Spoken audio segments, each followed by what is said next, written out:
Today I spoke with Chen, self-described as a Chinese Scotsman. But we had a great chat about consistency, where it takes you, what it enables you to overcome. And I hope you enjoy the episode. Hello, welcome to the David Watson podcast. And how are you first? I'm good. Thanks very much for having me, David. Yeah, I'm good. I think the weather changes and that changes everyone's mood. So it's getting cold in Scotland, so everybody's a wee bit down the dumps with the weather, the rain. But I've been here all my life, so I just get on with it. Yeah, it's funny, isn't it? I have a lot of conversations I have a large American kind of audience and a lot of American guests. And when they sort of, at some point, even if it's not on the podcast while we're talking, there'll always be a conversation about the weather. And I try and explain to them that our obsession with it is just because it's so variable, and that, you know, it can be 20 degrees and sunny in the morning and then chucking down with rain and howling wind in the afternoon. And it could be like that 7 days a week for an entire month. And Yeah. but it is, isn't it? Because one of the things that when your bio come through to me, it has, although it said personal trainer, there was a focus on physical fitness and mental fitness. Yes. I think the mental fitness came first because I guess the minute you're alive, your mind is going, whether you're young, whether you're old. And I think that's the biggest challenge. And if anything, now it's even more of a challenge. Yeah, so I went through quite a lot of stuff, but I think the physical fitness helps as well. So I think with me being a personal trainer before lockdown in 2020, all my clients were all they worried about was physical health. Yeah. They wanted to lose weight, they wanted to look good. And then after 2020, when lockdown get lifted, I gained a lot more new clients, and everybody came and just like, Chan, I don't care how I look, I just want to feel good. Yeah. Just want to mentally feel good. And that's just down to lack of movement, lack of exercise, lack of obviously endorphins releasing into the brain to make them feel good. So if any of it's made my job easier, it's getting them in the gym and getting them moving and then getting them leaving feeling amazing. Because I do have this kind of, I bang on about it sometimes, is that people, because of the way we live today, people don't realise we're designed to just move. We're not designed to sit around. We're not really designed for leisure as such, not in the way that we imagine it. And that once upon a time, every one of us could run a marathon a day, no problem, and at speed, you know. Yeah, yeah. And now it's not. Everyone's still got a job where they don't move. Because I wonder, like, and I'd be interested in your opinion on this, because I think if we evolved from as a species of people that ran and sort of chased, there's a lot of evidence we chased down animals and just ran them into exhaustion as well as sort of scavenged. There must have been like, and I've experienced this myself, when you get fit enough for the gym, that your brain starts getting excited in anticipation of a workout. It's normally a couple of months down the line of consistency, but I would imagine it would be the same for them, where they had this kind of, they looked forward to it. It's like, you know, we're going to go out, we're going to go after something. And I wonder how much of that is missing, and that is what affects a lot of people's mental health today. Yeah, 100%. 100%, because you're not active, you're not moving, so you're not getting that high. Yeah, yeah. How did you discover it? Oh, this is a long time. This is where my life started to begin, actually. So I was young, I was overweight. I think I was overweight from the age of 12 till I was about 15, so 3 years I was seriously overweight in school, and I didn't do anything about it because I didn't think it was a problem. Mm. But also, I was getting really bullied in school, like really bullied in school with not just my weight. Some of it was because I was Chinese. Some of it was because they just wanted to pick on somebody. And it wasn't until I was about 15 and a half, I was too young to leave school. It's in my year. I had to wait till I was 16, like everyone else, to leave school. But all the bullies left school at 16. So I was 15 and a half and I was getting forced to stay on for another year. And that extra year actually saved me, I think I would call it that, because the bullies left school. I didn't have any bullies anymore in my year. So that helped me with, I guess, more freedom. Yeah. More freedom to speak whenever I want, say whatever I want, do whatever I want. And that, so I get introduced to exercise basically, because in physical education, when I was getting bullied in school, I was not confident. I was not confident pair of shorts. I wasn't confident taking my t-shirt off to get changed. I was always making excuses not to take part in any physical education. And then bullies left school and there was no one around. So I just took part in, first of all, I think it was badminton, then it was basketball, then it was football, and then I joined into athletics. So over a course of like, I would say 6 months to a year, I'd lost a lot of weight and the confidence was through the roof because I was take part in physical activity, I was feeling good, endorphins and that and was in my brain. I was looking forward to being active every day. I think that's where it started. So yeah, at age of 15, 16, I'm now 42, 43 in December, and I've pretty much been training since then, all the way through. Yeah.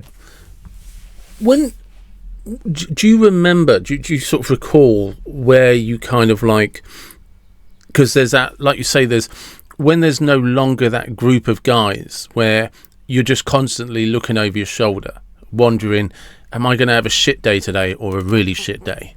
You know it's Yeah. going to be shit, regardless. You're going to be eating that crap, but you don't know whether it's getting shoved down your face or you're just snacking on it.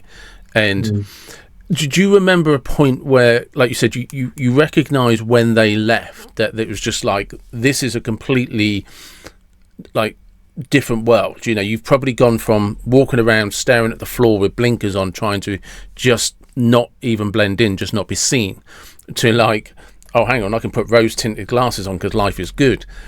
And do you think that, do you recall the point where there was a real, I don't mean about the freedom that, like, because that was instant as soon as they weren't there, but you know, like 6 months down the line, was there like a realization about, do you know what, I can fucking do this, I can feel good? No, no, I was totally oblivious.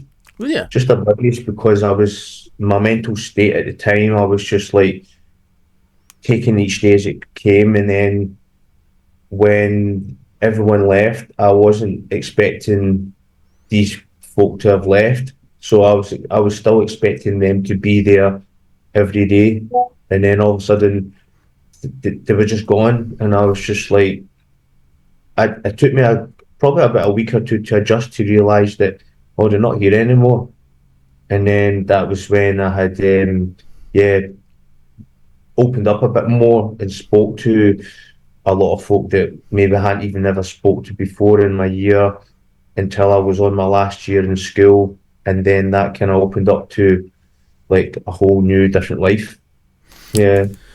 Because once you started kind of losing the weight and you see the physical difference, and you're kind of getting prepared to sort of like, you know, you're 6 months down the line, you've lost weight, and did you recognize how confident you were starting to feel? Because often when people have had a prolonged period of bullying, it can impact them like for years, where they stay like hunkered down trying to avoid contact, whereas you seem to have come out of it very quickly as soon as the environment changed.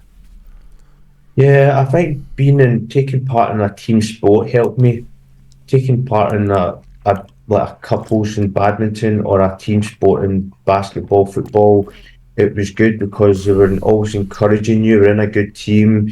Where maybe if I went to the gym on my own, I've probably maybe have given up, like, and I might have been in the same position, feeling it, and I might have not made any progress because it wasn't till I was so it wasn't until when I was playing football till I was about 21, 20, no, 21. I was playing football was 21, Sunday league football. And then one week I was in the team, one week I wasn't in the team. And it wasn't that I was playing bad, it was just the manager was very inconsistent with his team. And that kind of annoyed me. So I don't know if you've ever been in a position before you play for a team Yeah. and you're giving it your all, you're training through the week and you're looking forward to playing in the Sunday and you get dropped and you're just sitting for the full 90 minutes, not getting a game. So got a bit frustrated and that's what led me to join the gym. So I joined the gym and I didn't know what I was doing, but I was confident enough to know that I'm wasting my 90 minutes sitting on a bench and I need to be active. So the only way I was doing that was joining the gym. So I joined the gym, didn't know much about the gym, but I joined anyway. And I was the guy that was going in 5 days a week, picking up the dumbbells and just going for the bicep curls every day. We love that guy. Because don't know any different. That guy is a legend to everybody. Yeah, yeah, It's like that penitentiary style. Let's just get these fucking arms going. yeah. So the confidence thing was through a team sport. Yeah, it wasn't until after the team sport where I decided to change into the gym where my confidence dropped again. But I knew that I came from that dark place before, and I know that I can get out of something that was just alien to me, like the gym. So yeah, It's interesting because you mentioned no confidence, but your actions are the opposite. So you kind of like every time something isn't working out, yeah, you like, okay, well I have to pivot and go through another door. So yeah, I don't know whether that's like an inherent self-esteem, because sometimes we can sort of describe ourselves as having low self-esteem, but actually and these things are complex, but when things aren't working out for us, we say, do you know what? I have to step out of this and find something that's going to challenge my comfort zone because it's not working for me. And there's a pattern of you doing that. yeah. I do that just now. Still do this till this day. But I think, yeah, I think maybe I was in such a dark place that I just know that I just don't want to be back there again. Mm. And I know that if I'm carrying what I'm doing, I will go back to that place. Or it's maybe I'm just a lot more resilient now and I know that I need to move before, you know what I mean, and just keep moving because I know that I guess I maybe get confidence or maybe I know that things will get better if I just adjust or pivot, like you said. Yeah. I think sometimes that's what's misunderstood about confidence, isn't it?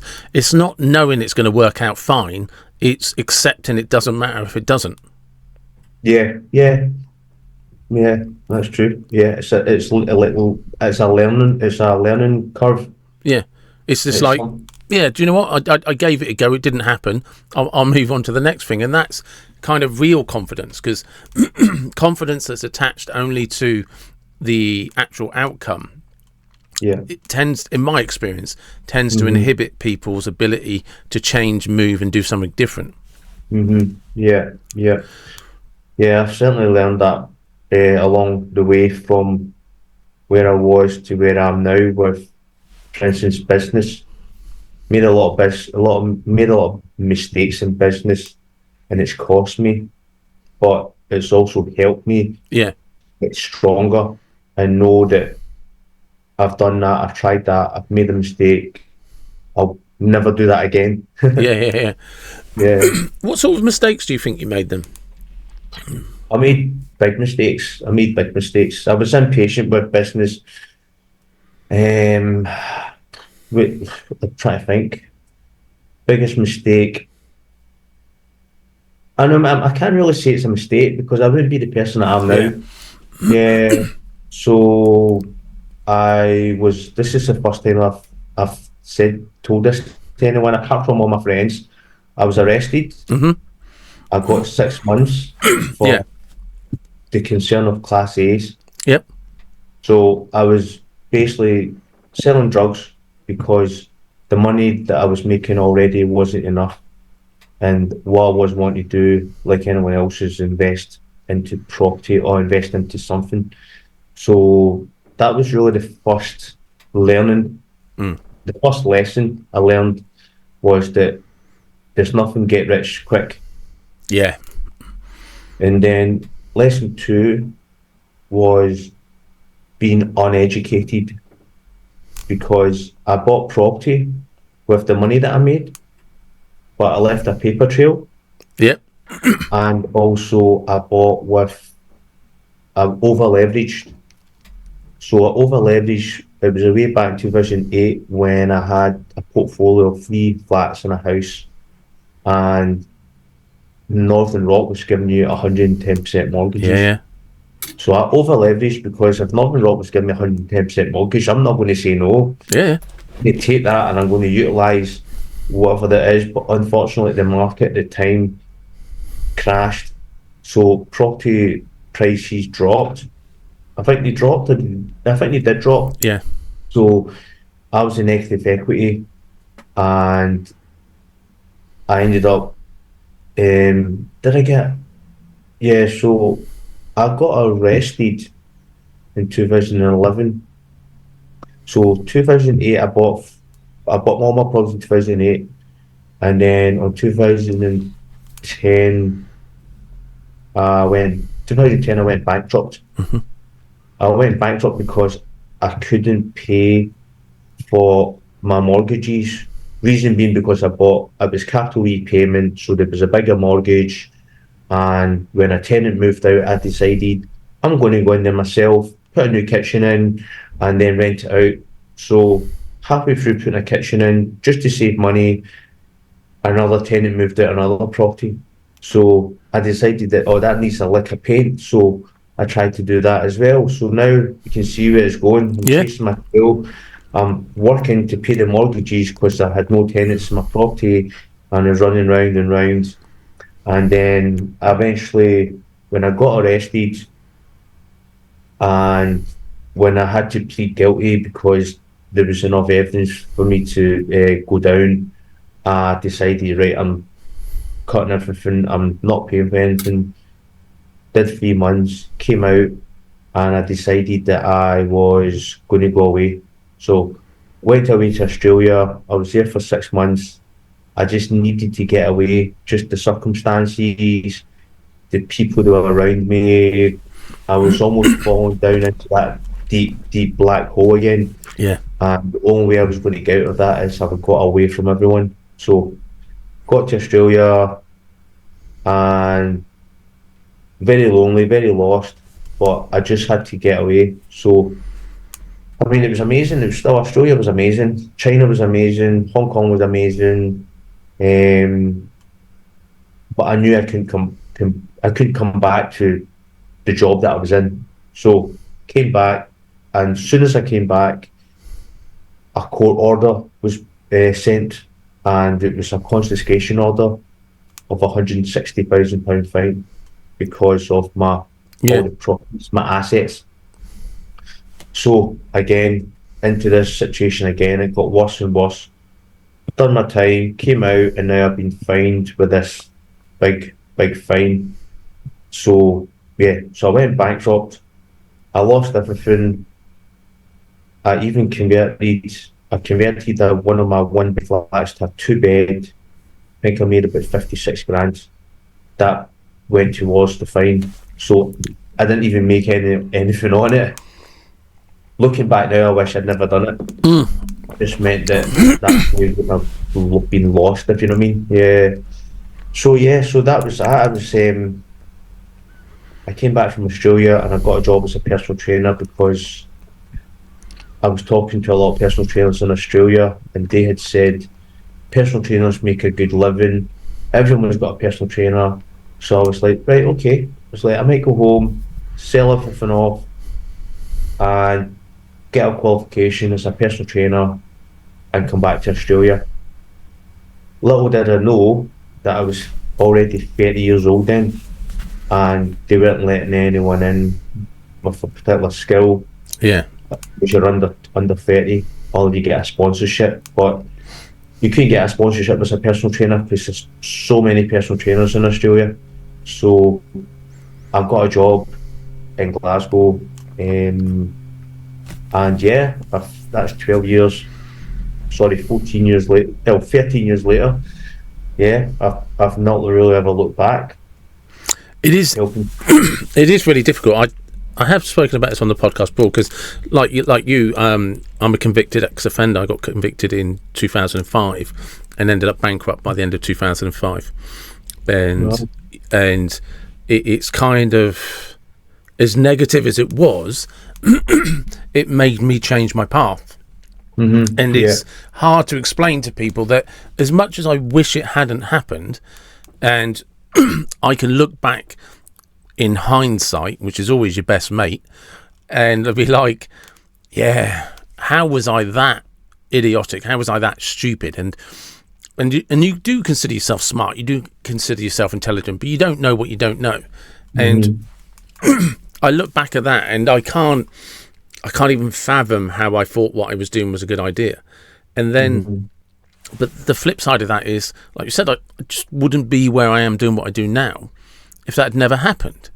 And it's kind of a real weird, I don't know how to describe it as such, but it's just like it had to happen because it made me really shift.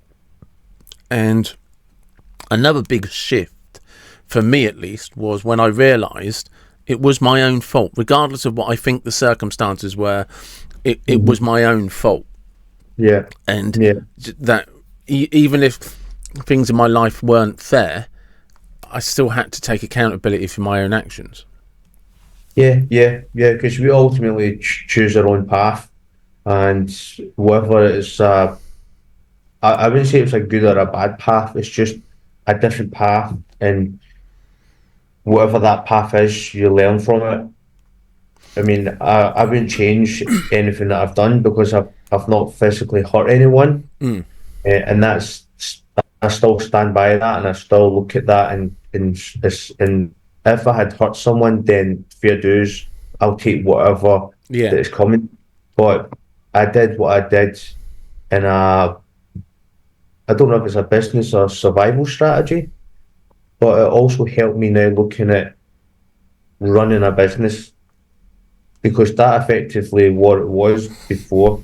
Running a business, what the challenge is and how to overcome the challenges, like training in the gym. Yeah. When I was younger, I was so overweight, I was no confidence. I built myself up to playing regular football, and then going to the gym 5-6 days a week, and I still do that now.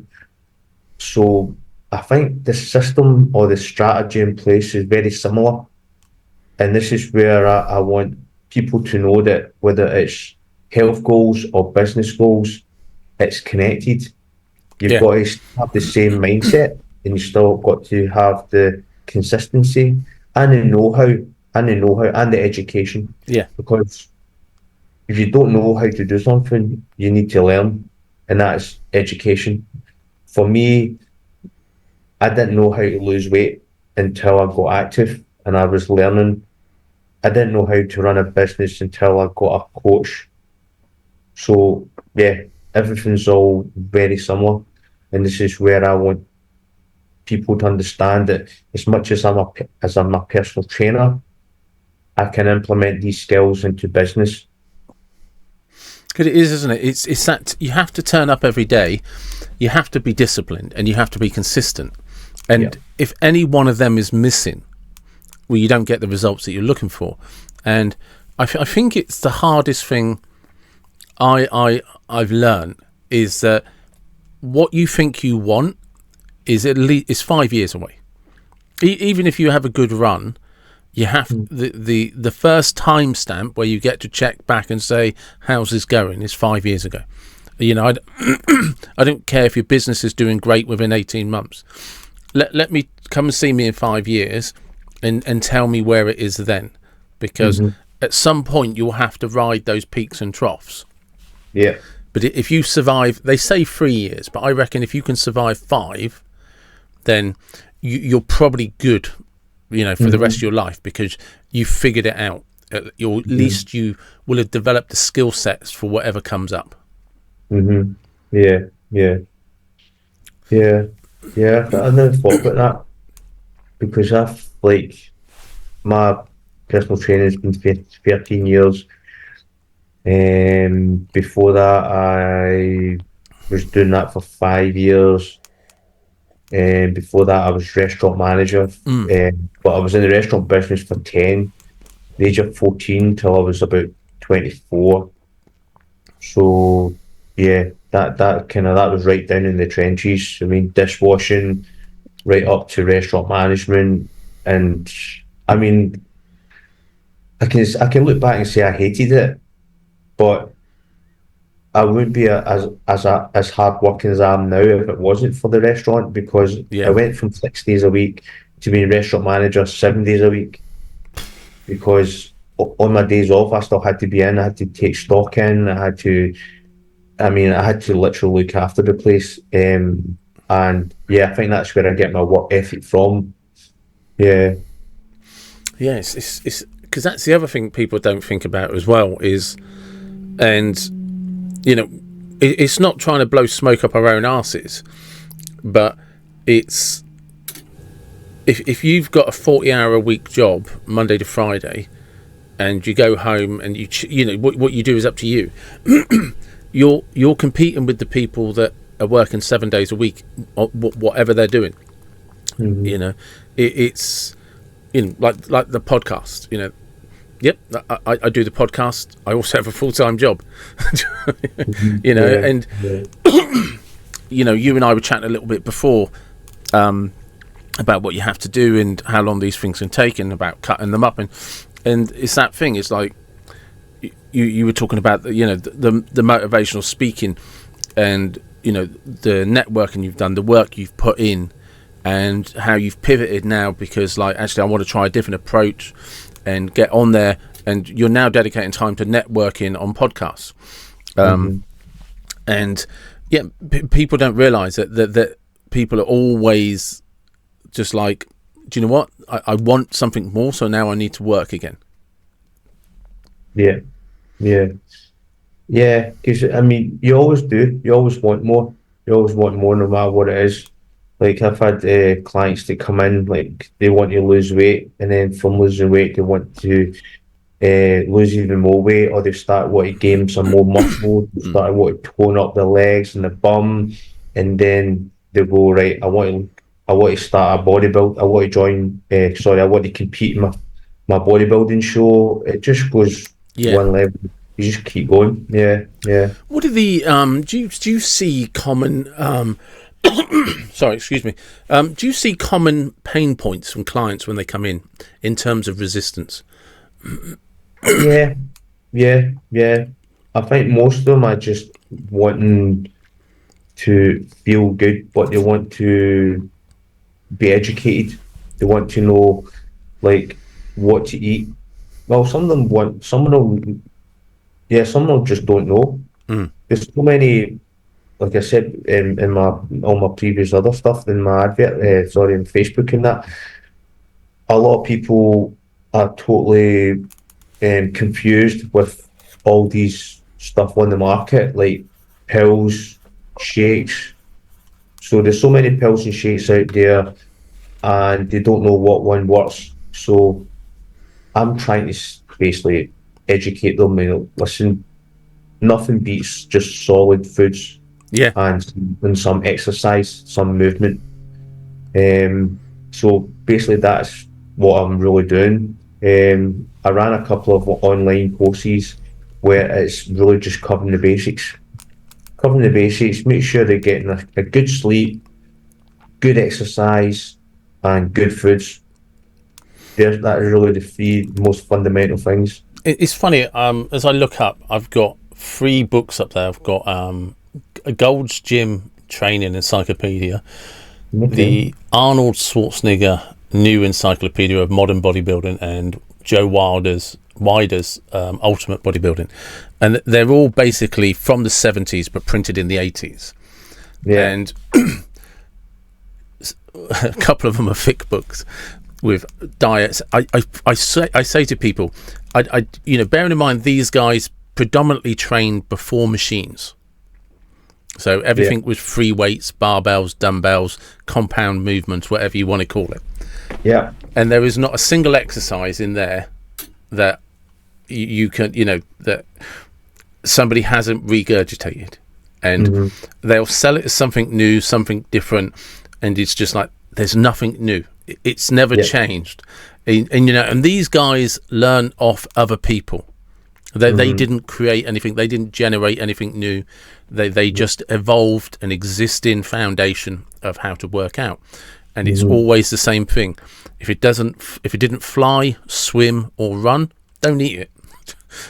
It's just natural foods, natural products. Exactly. Yeah, that's it. Yeah. So all this kind of weight loss industry is worth like multi-billion pounds, and every year they seem to bring out something new, and you're like that. Well, obviously the previous one never worked, and they keep bringing all these stuff out, and it's just it's a business. They try and make money. That's all it's down to. Yeah. I mean, I look at how some of those old bodybuilders trained, and what people don't understand is they were full-time athletes. They trained like it was a full-time job. They trained in the mornings, they trained in the afternoons, or they trained in the mornings, slept in the afternoons, trained again in the evenings. They didn't eat and sleep. That's what people don't understand. That's all they did. And you think, and of course, there's this big thing on YouTube and stuff like that, and on the internet. You only need to train 3 times a week. There's nothing wrong with 3 times a week, but you're not going to look like that. You're not going to achieve that body that you want from 3 times a week, unless you're a genetically gifted person. There are people who are genetically gifted, and I hear people talk about like Dorian Yates, because he did the hit with Mike Mensa and all of that. It's like but Dorian Yates had 2 attributes that people don't take into account: genetically phenomenal, mentally a nutter. He was an absolute psycho in the gym, and he had training partners who could help him. So unless you are verging on the edge of being mentally ill of what you're prepared to do to yourself, you're not going to be able to train like Dorian Yates. It's not that he 6 times Mr. Olympia. The guy knows what he's talking about. But he was physically genetically gifted. Mentally genetically gifted. There's he was like the modern equivalent would be Ronaldo. That was Dorian Yates. And I remember seeing an interview with him once, and he said that he felt that one of his advantages was a lot of bodybuilders he knew did bodybuilding because they'd been bullied or something, and they had some sort of inferior complex, and wanted to look massive to feel safe and to feel, so I won't be bullied. He said he never had that.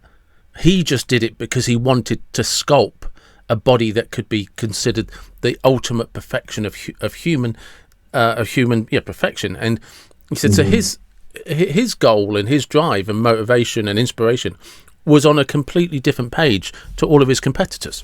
Different.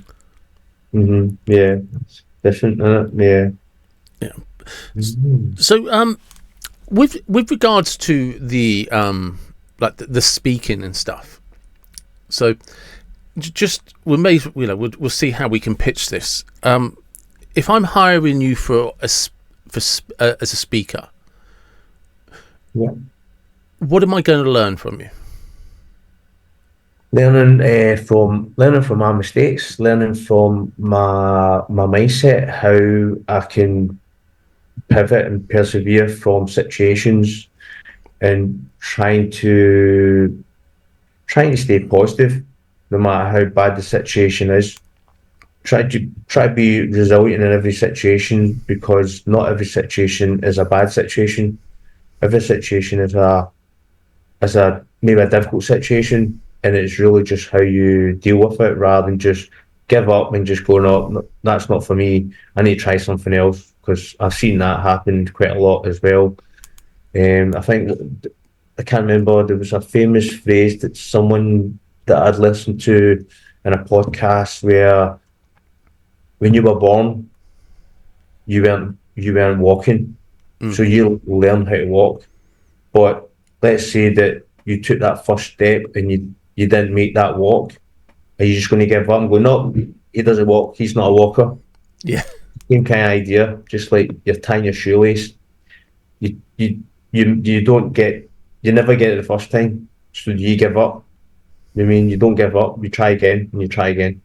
And these are the most common analogies that I can think of, that build habit, build skill, build your consistency. Yeah, everything that I've done through every challenge that I've done, I've always been quite resilient. I just push on, because I know if one thing doesn't work, try another thing. And with my clients in the gym, my teaching method is, when I first, as a personal trainer, I only taught one way.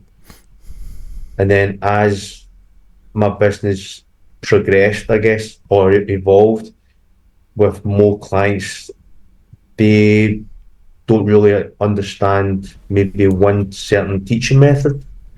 So I've got to pivot and teach them in a different way. And that's what I like about my job, my challenge, because everybody is different. So I teach them in a particular or a different way from the next, to get them to understand the biomechanics of how the body moves, teach them what each muscle group is, teach them nutrition, because not everybody knows nutrition, not everyone knows, or maybe everyone knows nutrition, but in a different way. So it's really good. That's probably why I'm still in the job that I'm in now, because I love what I do. I love teaching people or educate people, um, how to look after themselves. When it comes to that mindset, if you were to sort of like, for want of a better term, do a PowerPoint of how to develop mental fitness, where would your starting point be? Not the end point. Like if somebody comes to you like, my life's imploded, because as an outsider looking in, you can always say to somebody, it's not that bad, right? But unless they have a roadmap of how to navigate down the block, turn left at the roundabout and take the next right, Yeah. it's not helpful to them. So what would Mm-hmm. your, like, either the roadmap or the PowerPoint be like you're starting at A, this is what I want you to do by the end of the week? I would look at how they feel, address the issues of how they feel and what's making them feel that way. And then that's where we start dissecting that, almost finding the root of the problem, and see what can be not changed, because you can't just change your mind coming from a negative or a deep kind of uh, black hole. It's just looking at, because it might be overwhelmed. It might be just so many things that are overwhelming someone, and they just want to hide away. And I've been in a situation before, but what I normally do, which is a really good kind of, I guess it's a strategy, where I write down all my problems, and then I look at what problem can instantly change. And then it's almost something like what Jim Rohn does.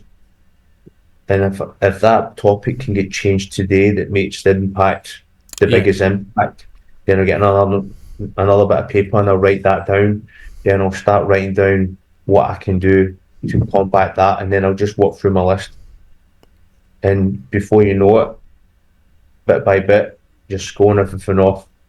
And it's actually not as big as a problem as you originally thought, because a lot of people are this the self-critic, the confidence, and the mind just overtakes the body, and before you know it, like you said, you're in that black hole. You don't know where you're going.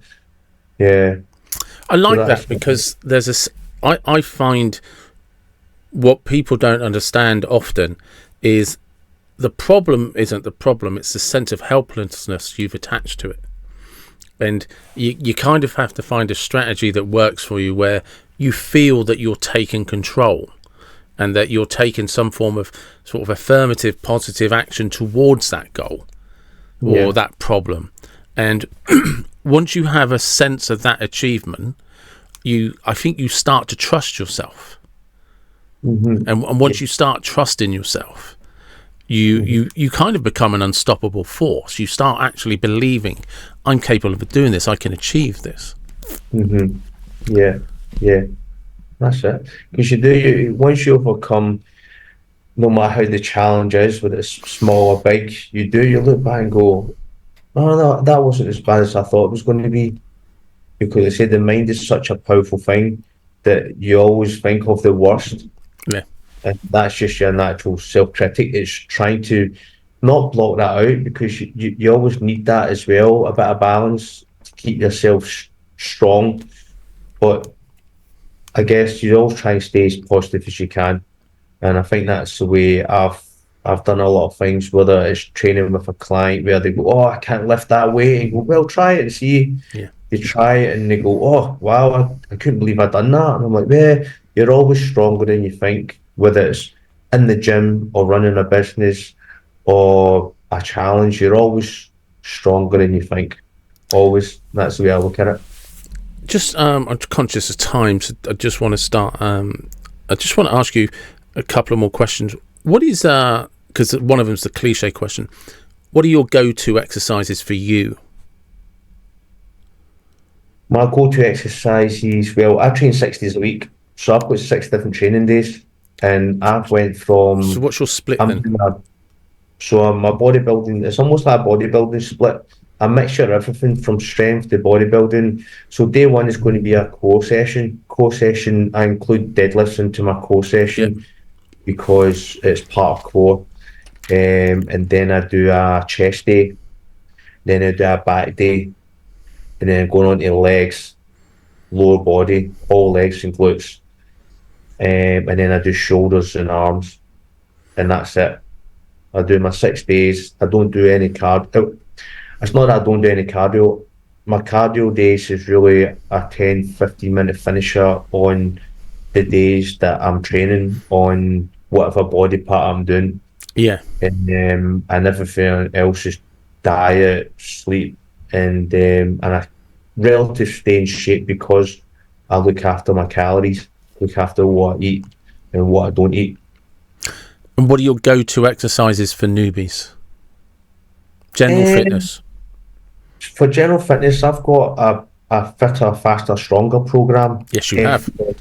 FFS, and I developed it during lockdown because, like after lockdown, everybody wanted to feel good, so I gave them an all-round, whole body exercise. So something cardio based, upper body, lower body, and a bit of conditioning.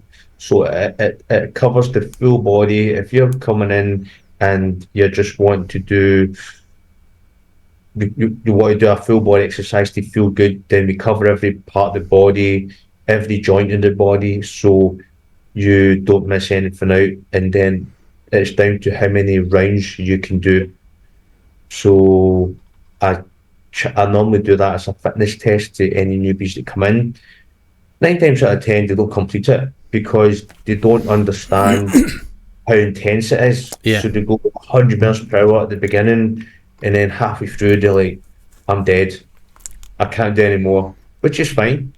Next time they know, they're a bit more prepared, and then they sort of leave a wee bit in the tank so they last the full hour or the full exercise, that kind of thing. Yeah. Okay, lastly, which is a really random question. Imagine you have a time machine. You can go any place, any when, anywhere. Where would you go? Why would you go there? What car would you drive? And what music would you be listening to? That's a tough one. I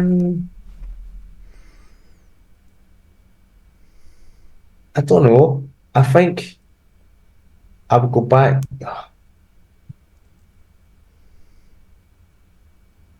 Well, you mean for what I know now? The question is open to whatever you want it to be. So, okay. I would probably go back to. This is a tough one because I could say Do I a could couple. go back to Do a couple. the day before I got arrested, but then Don't go down that street.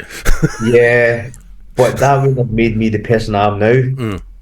Do you mean? So it's like that film Sliding Doors. Yeah, With Gwyneth Paltrow. I know the film. Yeah, that was a big influence on my life because when that came out, I went to see it and I didn't know what the film was about. I went to see it and I remember that happening and I was like, wow, it just meant so much to me. I don't know why. Yeah, Maybe it was I understand that. the place that I was in at the time mentally, and I was like, everything happens for a reason, so let's not put any stress or pressure on anything like being on time or fate.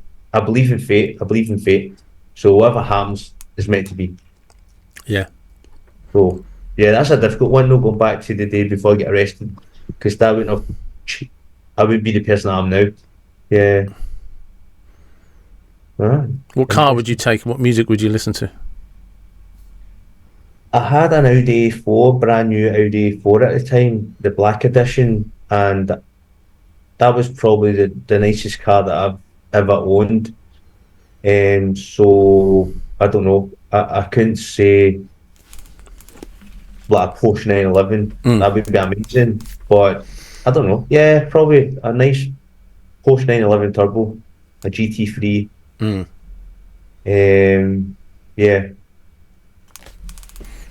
And the music? Music. It's always loved Bob Marley's Three Little Birds. Nice. Don't worry. To be happy. Yeah. No, man. I like that. And that's a great place to stop. Thank you very much. Thanks very much for having me. And that was Chan. And an amazing story about how he overcame adversity. And a great example to everybody, or at least anybody who feels that in that moment of despair right now, where it looks like there's no way out, like life is just imploding.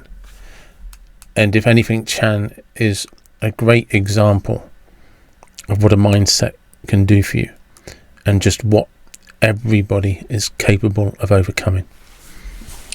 So, as always, thank you very much for listening. I appreciate everybody who subscribes, everybody who listens, shares, likes, comments. I can't thank you all enough. So please, wherever you are from, whatever you believe, please do take care and be blessed. Thank you.